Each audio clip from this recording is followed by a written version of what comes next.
Please put your hands together for Pinchas Levinson.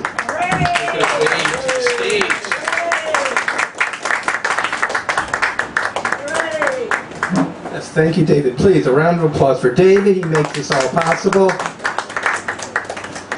Yeah, it's a real pleasure to be here. We're such a friendly audience, right? Pinchas Levinson, 3rd of July, Daily Slog. Okay, so this was it wasn't such a big week, right? Of course, the big news of the week was the march for Gilad Shalit, right? Anybody here march out with them? No? You know, he starts, his parents led some thousands of people from Mitzpeh, and 14 days later they're going to show up in Jerusalem in front of Bibi's residence, right? You know, they have them a GPS, 10 days, turn left. It's everyone's trying to get on the act, okay? I mean, even the Hamas are really taken by this, okay? So what's their shtick? Is that they promise that the next person they kidnap is going to live closer to Jerusalem, so that everyone shouldn't have such a far walk, right? And of course, the latest bumper stickers, have you seen them?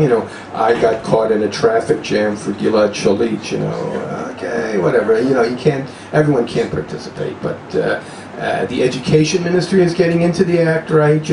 For all those kids who can't go on the walk of life in Poland now, they're going to go on the walk of life for Gilad Shalit. Everyone can participate. Eli Yishai, right? You heard him.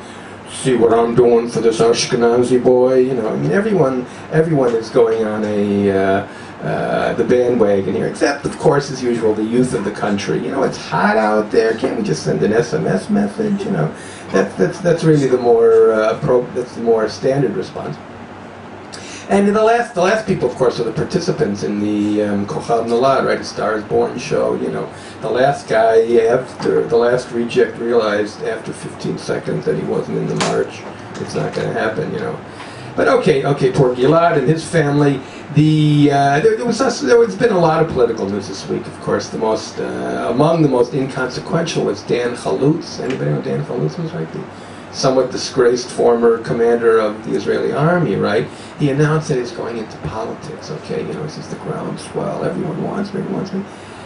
Okay, he's joining Kadima. Okay, those poor people of Kadima, really, of course, Ehud Barak, he says to him, oh yeah, you're the man, you're in the right place at the right time, and of course they sold all the Kadima stock about 5 minutes before he joined, that's his, as he did with the war. And then, of course, this week we had Rod Stewart was here, right? And, 65 years old, kind of young for a visiting rock star, but he had all of 6,000 people. I mean, that's embarrassing. He flies in on his private jet, So, okay. I mean, up until the last minute, right, there were all, he was hoping that some Palestinian group would ask him to cancel the show, as they do with all of them. But no. He stayed and he put it on, of course, and then the promoter wanted to change his name, maybe get Rod Peretz, get some local support, but no. He stuck with Rod Stewart, he came and he left.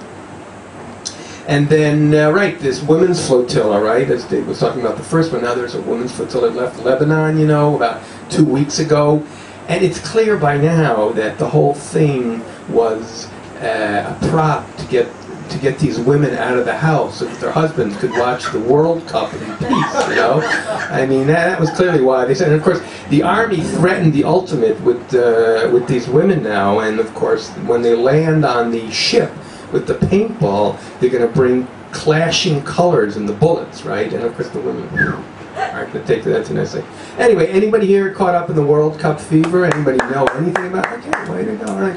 I mean, here in Israel, it's just crazy, right? Like, I get into a cab, and the driver goes, hey, no hands, and that's the way he was driving, because that's the way soccer players. Okay, whatever. It worked in America, and anyway, so Bibi is leaving tomorrow for his Tuesday meeting, right, with Barack Obama. We all wish him well, and so he, of course, one of the conditions of getting into this meeting was that he had to lighten up on the siege of Gaza, okay? So in the end, he says, look, I didn't change my mind. It was Obama who changed my mind, and he said, okay, so he's got to let in all the, he really has done a big change. He's letting in all the necessary building materials, right? The cement and the iron and the Chinese workers. I mean, they're really going to be able to go to town now in Gaza.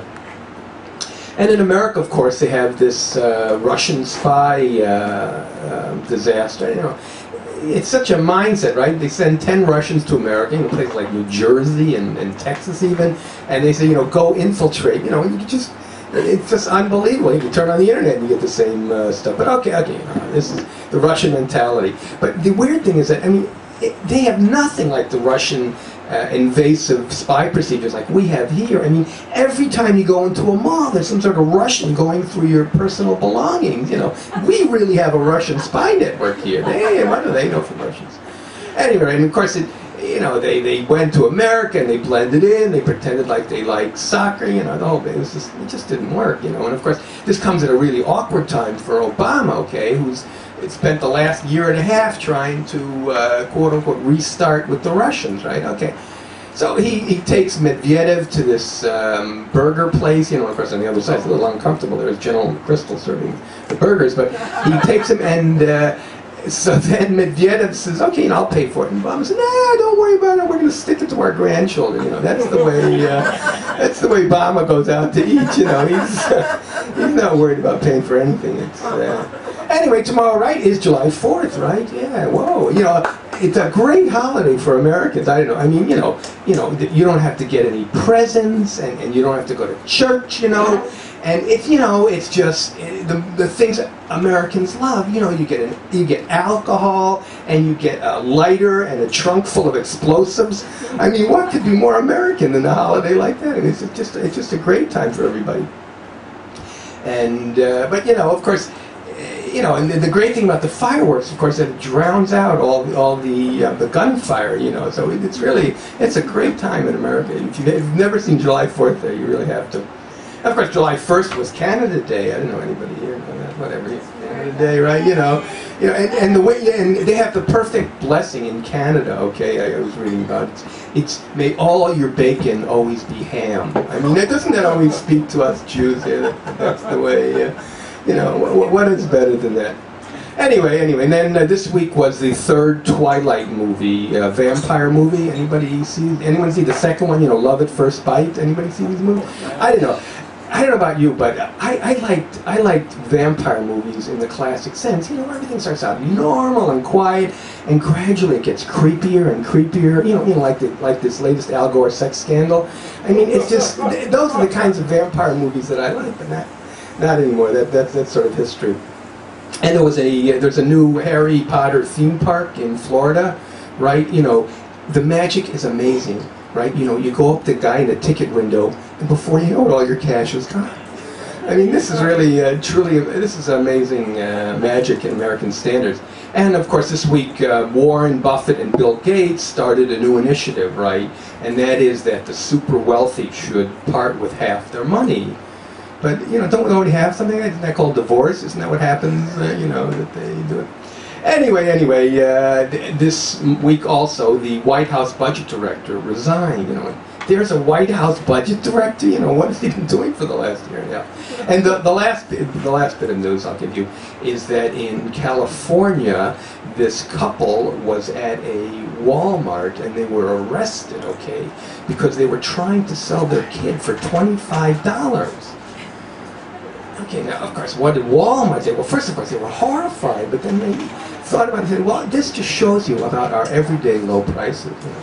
Anyway, thank you very much. You've been a lovely audience. Stay slow.